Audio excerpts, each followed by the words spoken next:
Boredom. Boredom. Guitar inspiration, boredom. Eddie Van Halen. Sweet leads. Sweet leads. Dive bombs. I actually played piano when I was a little kid. I heard Appetite for Destruction. I had to switch to guitar. Piano wasn't cutting it anymore. Gotcha. I was a big Eddie fan too. When I first got into listening to music for the guitar. Liked Slash a lot. George Lynch was always one of my favorites. Doggin. What about you? What about you, guy? I've been known to listen to some George. I've always liked David Gilmour a lot because he's kind of tasty. Shoot, man. I guess that was really the one dude. It's like, wow, he's wicked sweet because he does tricks. So tricks are sweet. I actually started off learning more like Metallica stuff and more like underground punkish hardcore stuff because it was way easier, and I was into that at that time as well. Had all the Metallica books and stuff, Tab books, Megadeth, Testament, liked a lot of thrash metal and stuff like that when I first started out. And I still do. No lessons for me until college, and I kind of regret it because I had a really tough time in said college. So. Yeah, I took guitar lessons for the first couple of years, and then I played in like jazz band in high school and all that stuff like that, and took theory classes, but never got too deep into it. As went to school with this guy for a little while, but I didn't actually finish. Just kind of went for a semester, check it out, and then kind of geeked out at home after that. Berkeley is a very jazz-oriented, contemporary school. So if it's something you've never done before, it can be it's kind of pretty overwhelming. mind-twisting. It was overwhelming for me at the time. I was 10 years ago at this point. I think I would enjoy it more. Right. 18 years old, just wanted to rock. Theory, what do you need that? Now I wish I learned it all. It was a little easier for me just because I was an upright bass player. Yeah. I think so I was kind of already in the jazz mentality a little bit at least. So jumping right into it though is pretty hard, especially in a sea of freaking kids. I was never a big fan of jazz guitar either. I mean, I was, it's not the way I wanted my hands to sound. I like, blistering vibrato and stuff like that, and distortion. And it's, and my teacher's like, you're using the wrong kind of vibrato there. I'm like, I can't. That's when you just I can't do. Shut the fuck up. I can't do that. I was never good at it. I was never a good jazz player. I guess wherever I could make money, because money's sweet. And I just wanted to make a living doing music because I love music, and however I could make a living was just the way I wasn't going to go either the route with production or the metal route, whichever one, ended up being the one that made it so I could pay my rent, pay my bills, and hey, look, I did both. I'm pretty lucky.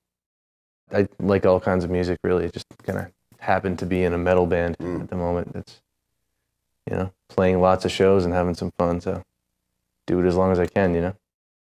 I think seeing a song just grow up, you know what I mean?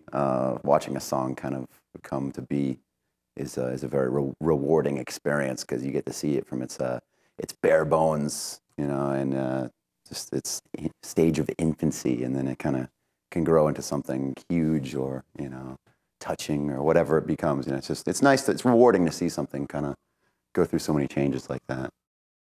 Producing ours, I guess I stress out a little more, and I kind of want to throw up a little more, and I want to punch dudes in the face a little more, but You want to drink beer a little more. Drink beer a little more.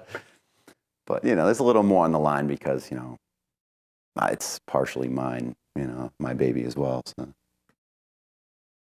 I don't think I could, like produce or engineer my own tracks. Like I maybe need somebody to listen, make me go back and go over things. And then he'll sit there and, do his own tracks, listen for mistakes, go back, and I don't know. He's got a good ear. No. So he denies it, but he No. I'll sit there and go, no. And he can fit a lot of beer in his belly. So. Been known. Fun guy to hang with. Been known to do a few chongers. Yep. No, it's awesome. I've had back problems since I was 16. Yeah. Been kind of on and off my whole life since then, and just kind of culminated into 2 little episodes where I couldn't really function as a human being anymore. So, yeah, off to the hospital I went. I think falling off stage as drunk doesn't help you. Yeah. You know. It's like, oh, whatever. Probably not. It's got nothing to do with it. Nah, that's fine. Well, everything you do affects your back if you have herniated discs, you know, slouching, walking, carrying things, sitting at a chair for a long period of time, anything like that, you know. Still pretty jacked up, actually. This last one really knocked me on my ass. I've hopefully not permanent, but I still have nerve damage all in my legs. So I can't really feel my foot very well. Numbness down the back of my leg. Pretty painful still here and there. If say actually had to leave the last tour a little early because I actually tripped and fell in the street, and it inflamed my whole nerve tissue back there and set me off on an episode. So yeah, it's pretty crappy, but hey, things could be a hell of a lot worse. Yeah.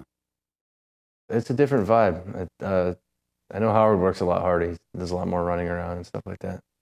But we played some older songs. Maybe the first few years we were a band, we were a 4-piece. So I mean, we're still able to play a pretty close to full length set, you know. And we had our tech Josh come out and help us out. He's done that little guy, handsome little guy. He's helped us out in the past, and he's familiar with the song, so he kind of just jumped in. We sound checked it, you know. It's like sending a Fraggle out on stage. All goofy and like wiring.